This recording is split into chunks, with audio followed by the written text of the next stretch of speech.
요즘에는 종이 차트보다는 전자 차트를 많이 활용하고 있는데요. 저는 전자 차트를 쓴다고 하더라도 활용하시는 것을 추천드립니다.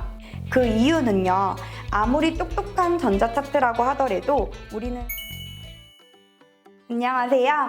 저는 진심 남은 치과에서 근무를 하고 있는 치과위생사 이은경입니다. 오늘은 개원치과 진료실 세팅편에 이어 데스크 세팅에 대해서 한번 이야기 나눠보려고 합니다. 선생님들, 데스크는 치과의 첫인상이다 라는 말 들어보셨나요?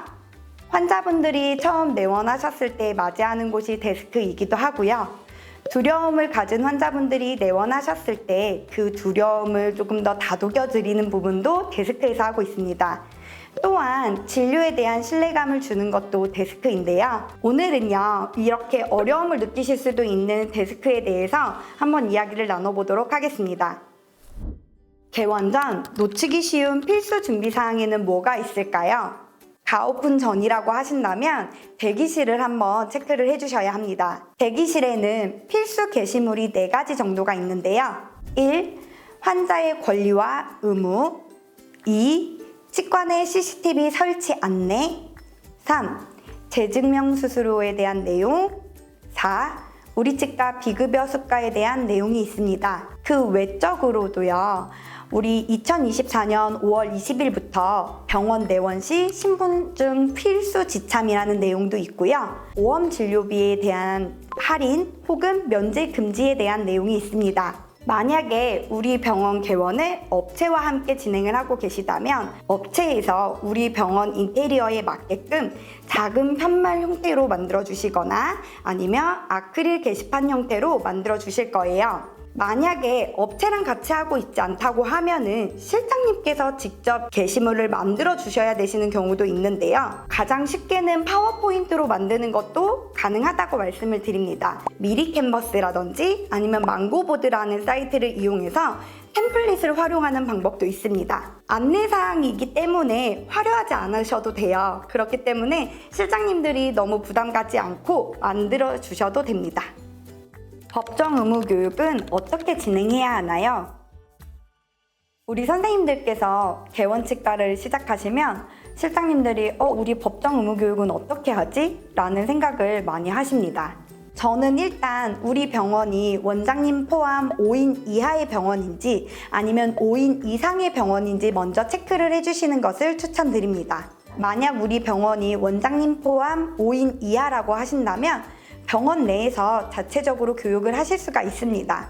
보통 교육은 동영상 시청으로 진행을 하게 되는데요. 이 경우에 꼭 준비를 해주셔야 되는 부분이 있는데요. 교육명, 그리고 언제 실시했는지, 교육자가 누구인지, 만약 교육자가 없다면 동영상 시청함이라고 내용을 적어주시면 되고요. 그때 참여했던 직원분들의 성함과 사인도 꼭 받아주셔야 됩니다. 이렇게 교육 보고서를 작성해 주셔야 하고요.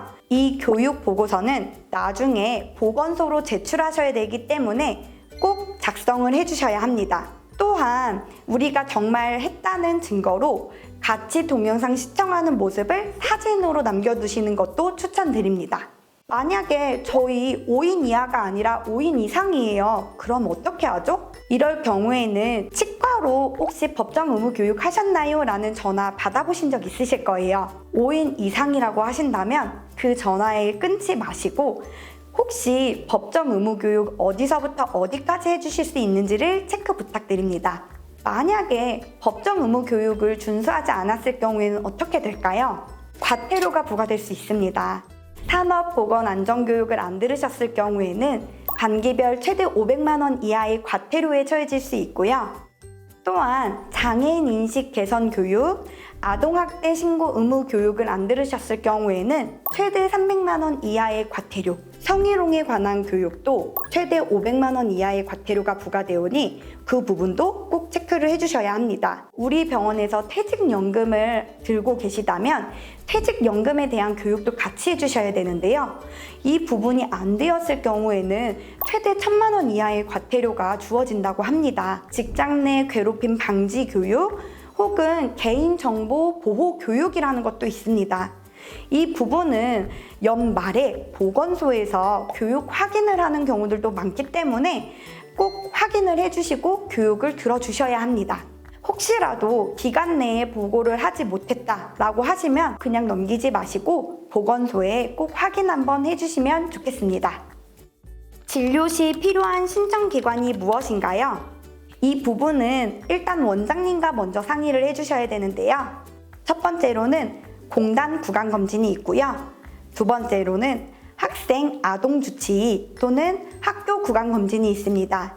마지막으로는 턱관절 진료가 있습니다. 만약에 이 세 가지를 우리 병원에서 다 진료를 하신다고 하시면 어떤 것을 준비해야 될까요? 첫 번째 공단 구강검진은 원장님의 교육 이수증이 필요합니다. 공단 구강검진 교육을 이수해 주시고 그리고 치과위생사의 면허증도 함께 준비해 주세요. 그리고 우리 병원에 설치된 체어의 회사, 시리얼 넘버, 미러, 익스플로러, 핀셋 모두 몇 개를 가지고 있는지도 체크해 주시고요. 마지막으로 우리 병원 인테리어 도면도 확인해 주세요. 두 번째, 아동 혹은 학생 주치의를 말하는 건데요. 이거는 우리 병원이 개원을 언제쯤 하느냐에 따라 좀 달라질 수 있습니다. 대부분 2월에서 3월쯤 공문이 올라오고 신청이 가능합니다. 단, 이 시기가 지나고 난 다음에는 신청하실 수 없으니 요거는 개원 시기에 따라서 같이 신청을 준비해 주시면 됩니다.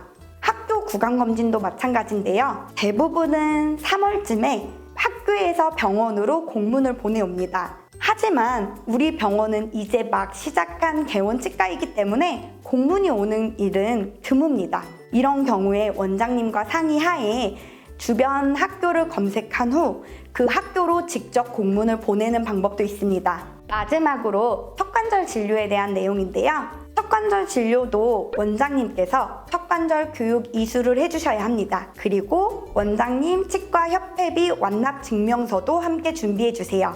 치과의사협회 보험국으로 팩스를 보내주시고요. 그쪽에서 확인이 다 된 이후에 심사평가원으로 허가서를 보내주십니다. 그러면 심사평가원에서 한 번 더 확인을 거쳐 우리 병원으로 턱관절 관련 진료가 가능하다는 승인서를 팩스로 보내주십니다. 이때 팩스에서 꼭 확인해 주셔야 하는 것이 있습니다. 그 부분은 턱관절 진료 시작이 가능한 날짜입니다. 그 부분을 확인하셔서 턱관절 진료를 시작해 주셔야 합니다. 체계적으로 수납 관리하는 방법이 있을까요? 요즘에는 종이 차트보다는 전자 차트를 많이 활용하고 있는데요. 저는 전자 차트를 쓴다고 하더라도 엑셀 파일을 하나 더 활용하시는 것을 추천드립니다. 그 이유는요, 아무리 똑똑한 전자 차트라고 하더라도 우리는 사람이기 때문에 입력하는 부분에 있어서 실수가 있을 수 있습니다. 그 부분에 대한 리스크를 줄이기 위해서 엑셀 장부도 활용하시는 것을 추천드립니다.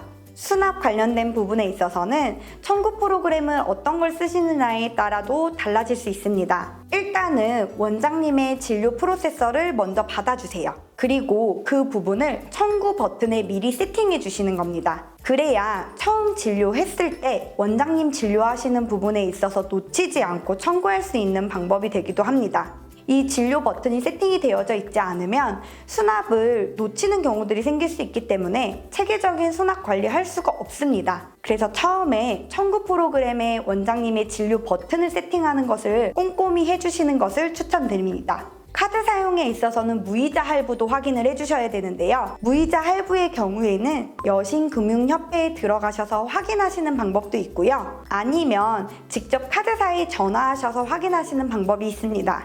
카드 무이자 같은 경우에는 짧게는 3개월, 길게는 6개월 정도의 기간을 두고 무이자에 대한 행사가 바뀝니다.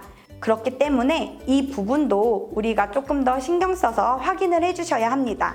또한 우리 지역 화폐를 활용을 해야 되나요? 라고 말씀하시는 경우들도 있는데요. 지역 화폐의 경우에는 1년이 지나고 난 다음에 연 매출에 따라서 활용하지 못하는 경우들도 생길 수가 있어요. 개원 초기에는 세팅하는 것을 추천드리고요. 보통 지역 화폐를 활용할 수 있는 치과나 병원들이 많지 않기 때문에 환자분들이 전화하셨을 때 문의하시는 경우들이 있습니다. 이때 우리 병원이 지역 화폐를 사용할 수 있는 병원이라고 하면 거리가 조금 있다고 하더라도 지역 화폐를 활용하기 위해서 우리 병원을 찾아주시는 환자분들도 계십니다. 그래서 지역 화폐는 신청하시는 것을 추천드립니다. 네. 사실 개원하고 나면요, 가오픈 기간이라는 게 있는데요. 이 기간에 환자분들이 찾아오시는 경우도 있고 아니신 경우도 있어요. 그럼 저희 진료실 선생님들이 저한테 항상 물어보세요. 환자 오면 진짜 진료해요? 라고 물어보시거든요. 그럼 저는 당연히 진료한다라고 말씀드립니다. 진료실까지 정리가 완벽하지 않다고 하더라도 사실 데스크하고 상담실 그리고 엑스레이실만 준비가 되어져 있다면 간단한 진료 정도는 당일에 가능합니다. 여기서 가장 중요하게 꼭 체크해 주셔야 되는 부분이 있는데요. 바로 방사선 기기입니다. 방사선 기기는 설치 날짜 그리고 검사 날짜가 중요한데요. 언제 설치 등록되고 언제 검사가 완료가 되었는지도 꼭 확인해 주세요.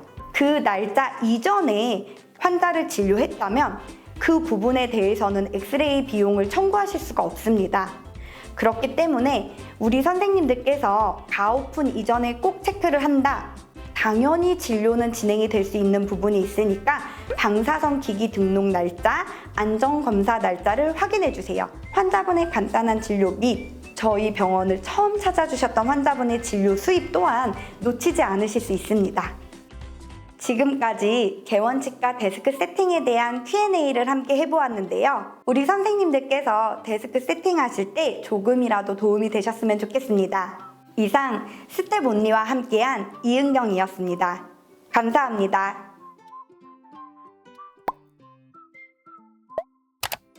개원치과 데스크 세팅에 대해 조금 더 궁금하신 부분이 있으시다면 오브스토리에 자유롭게 글을 남겨주세요. 제가 답변 남겨드리도록 하겠습니다. 감사합니다.